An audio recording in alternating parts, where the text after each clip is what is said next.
Tonight, Hong Kong's chief executive hopefuls debated live on television and radio for the first time.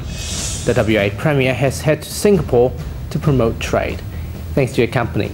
Also tonight, DHK News exclusive, how a 6-year-old child encourages university students to be creative.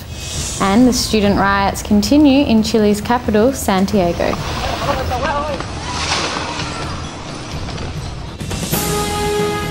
This is the Evening News. Good evening. All eyes and ears of Hong Kongers were set on television or radio as 3 of the chief executive hopefuls debated live on the electronic media for the first time.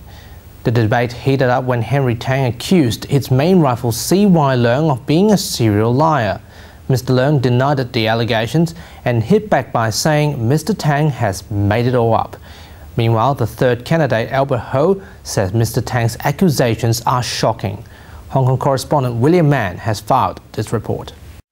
During the live televised debate, CE candidate Henry Tang has made allegations that his rival CY Leung has suggested using riot police and tear gas to deal with the anti-national security legislation protesters, and the proposal of shortening the license renewal term for the Hong Kong commercial radio in 2003. After the debate, CY Leung insists that he did not make those comments and criticized the claims from Henry Tang are fabricated. Mr. Leung said that he was seeking legal advice to launch the complaint to electoral authorities over the accusations. The claims were totally unfounded, rather like many of the claims that he had laid against me so far. While Henry Tang has said that Mr. Leung has allegedly made those comments during a high-level government meeting in 2003, but he has refused to reveal the name of the witness, the day and time of the meeting. The third candidate, Albert Ho, believes the public should ask for full disclosure on the matter, as it will affect the credibility of the next chief executive. It is very regrettable to say that either Henry Tang or CY Leung is a liar. There is no other possibility. Either one of them is a liar, and then either of them will become the CEO of Hong Kong. Isn't that very serious? William Mann, DHK News in Hong Kong. Time to have a look at other stories making news in Hong Kong. 3 CE candidates have attended another forum last night, and main contender Henry Tang said he has made a statement to ICAC, while his major rival CY Leung continues to deny the allegations. The government has backed off from plans to reform the voting registration procedures due to public opposition. The plan comes after fraud allegations during the district council's elections last year. The League of Social Democrats legislator Leung Kowk Hung and fellow 4 activists were found guilty of criminal damage and disorderly behaviour. The incident happened at the Hong Kong Science Museum last September after they allegedly forced their way into the venue during the government public forum on reforming by-election. Back to Perth stories now. It is thought that only professors can teach in university, but that rule has changed for once last Wednesday. 6-year-old child Andrew Davies has become one of the youngest guests to attend a university tutorial and share his ideas with the business students about creativity. Little Andrew's ideas were certainly an inspiration for the students to learn how to think out of the box, as they will have to predict how the business situation will be like in the near future.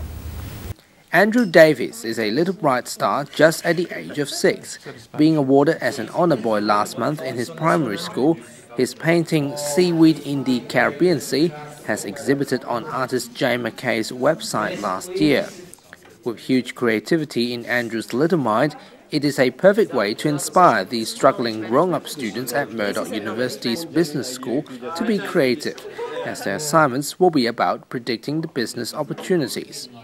Thinking that in the future there'd be a lot of pollution in the world? I'll say yes. You'd have to get rid of it somehow? What does it do? That sucks up all the pollution, and that's what it does.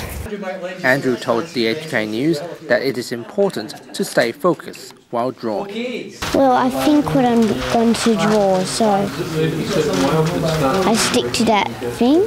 I don't do other things. While it was a trip down the memory lane for most young students as they have to go back to the drawing board, the associate professor at Murdoch's Business School stressed that creativity and future thinking is needed to put into business practice, as most of the time these efforts will not be rewarded. As I mentioned, in management and in organisational situations we're not rewarded for that behaviour, and very often we don't exhibit it. Despite the assignments are piling up very quickly, Andrew and the university students are enjoying themselves, at least for the moment. The West Australian Premier Colin Barnett has headed to Singapore to promote trading opportunities and meet with Singapore Prime Minister Leung Kowk Hung and the Minister for Trade. During the trip, Mr Barnett has opened West Australia's Trade and Investment Office with his newly appointed Regional Director, John Osborne. State political reporter Shibs has more. West Australian Premier Colin Barnett is on a two-day state visit to Singapore to open WA's Singapore Trade and Investment Office as part of its strategy of reorientating Western Australian economy towards Asia. Singapore is already one of WA's largest trading partners, with yearly trade valued at $7.5 billion. Mr Barnett says the new Singapore office will be Western Australia's prime sphere of influence in Southeast Asia, and will help Western Australian businesses identify and find potential business partners in Singapore and the wider region. I've already discussed during the CHOGA meeting with the Singaporean Prime Minister the concept of a special relationship between Western Australia and Singapore. And indeed, the establishment of that relationship and this office is part of the reorientation of the West Australian economy toward Asia. Besides focusing on business and commerce, specific focus will also be on setting up relationships in sport, arts and the public sector. The Singapore office will join WA's current network of 10 overseas trade and investment offices. Shibs, DHK News. Perth citizens are reportedly paying more money for potatoes in the past 6 financial quarters, according to the figures released by the Australian Bureau of Statistics between March 2010 to June 2011. The West Australian Labor Party has announced a policy statement on economic reform to abolish the outdated Marketing of Potato Acts introduced in 1946 in order to free up the markets and making potatoes more affordable for WA families. This week, the West Australian Labor Party has introduced a reform in an attempt to abolish the Potato Marketing Corporation. The regulation has created a heavy paperwork load for traders and potato growers, as they now have to fill in a planting declaration, notice of harvest and delivery, notice of deliveries received, and consignment advices. The leader of the opposition, Mark McCowan, claimed that the legislation is out of date and accused the Barnett government of making no initiative to abolish the PMC and claiming that they have reduced the red tape burden for the businesses. This policy we've launched today is all about making potatoes more affordable for families and providing a wider variety of choice. It's not rocket science. It's a simple policy to allow the market to work properly and allow consumers to choose the sorts of potatoes they'd like to buy. Tony Galati, the owner of a supermarket in Jandakot, supports the move of deregulation, making it easier for farmers to grow potatoes and reducing the price. Potato industry in WA is restricted. It's we can't, if you want to grow potatoes, unless you've got a licence or you've got a quota, you can't grow potatoes. Timothy Seow, DHK News. 50 protesters were detained by Chilean police in Thursday's march on Santiago's main avenue, which drew roughly 2,000 participants. The organisers said approximately 5,000 to 7,000 high school and university students attended the demonstration. Chile correspondent Ramir Perez was at the front line and filed this report. The police used water cannons and tear gas to break up a march by thousands of Chilean students on Tuesday. The first protest this year by a students group whose demonstrations demanding education reforms paralyzed major cities in 2011. Police broke up the march when a few hundred students crossed a police barrier and tried to march to the education ministry.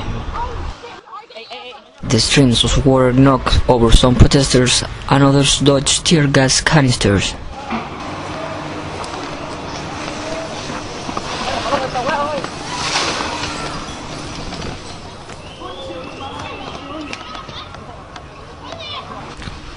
Carabineros, the Chilean police, said the march wasn't authorized by municipal authorities because the students didn't apply for a permission 44 hours in advance.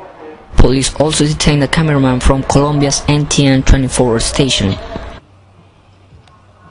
The mobilization was called by Coordinating Assembly of High School Students to demand free quality education and protest the expulsions of about 200 students who joined last year's protest.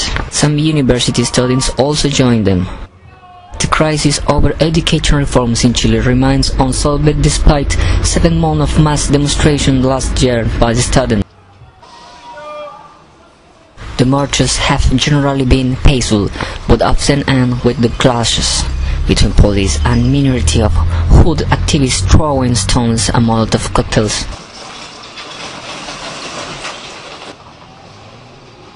Now the summer vacations are over in Chile. Both sides expect many more clashes to come. For DHK News, Brian Ramirez, Santiago, Chile. That was Chile correspondent Brian Ramir Perez reporting. Changing pace now, and here's sports with Shibs. Thanks, guys. The Perth-Kwinana freeway was morphed into a massive cycling track on Sunday morning as thousands of cyclists flocked out to the streets for this year's freeway bike hike. From its inception in 2005, this unique event offers participants the unique opportunity to cycle freely along the southbound lanes of the Kwinana and the Mitchell Freeway, free from traffic. Organized by the Asthma Foundation of WA, this event aims to raise $150,000 for the foundation's research and care services. The full bike hike starts from Mandurah to Langley Park in the CBD, but an initiative new to this year's event allows riders to start at various locations according to their abilities. However, not everyone managed to finish the race, and buses had to be deployed to sweep up remaining cyclists off the road before the freeway reopened at 10:30. In this weekend's FA Cup matches, Sunderland held on for an FA Cup quarter-final replay against Everton after a 1-1 draw at Goodison Park. The Black Cats grabbed the lead in the 12th minute with a ferocious low strike from Bardsley from way outside the box. Everton had the better chances throughout the game and equalised from Tim Cahill's second goal of the season. However, they failed to capitalise on their dominance. In this weekend's other FA Cup match, Tottenham and Bolton fought to a 1-1 draw, but the match had to be abandoned after Bolton's Fabrice Muemba collapsed on the pitch near the halfway line. The match was suspended for 41 minutes as paramedics rushed to revive him. Referee Howard Webb eventually abandoned the game after consulting both team managers. As of time of recording, Muemba is reportedly in a stable condition. That's all the sports I have for you this week. See you later. Thank you, Shibs. That's how the world looks tonight. Thanks for your company. Good evening. Good night.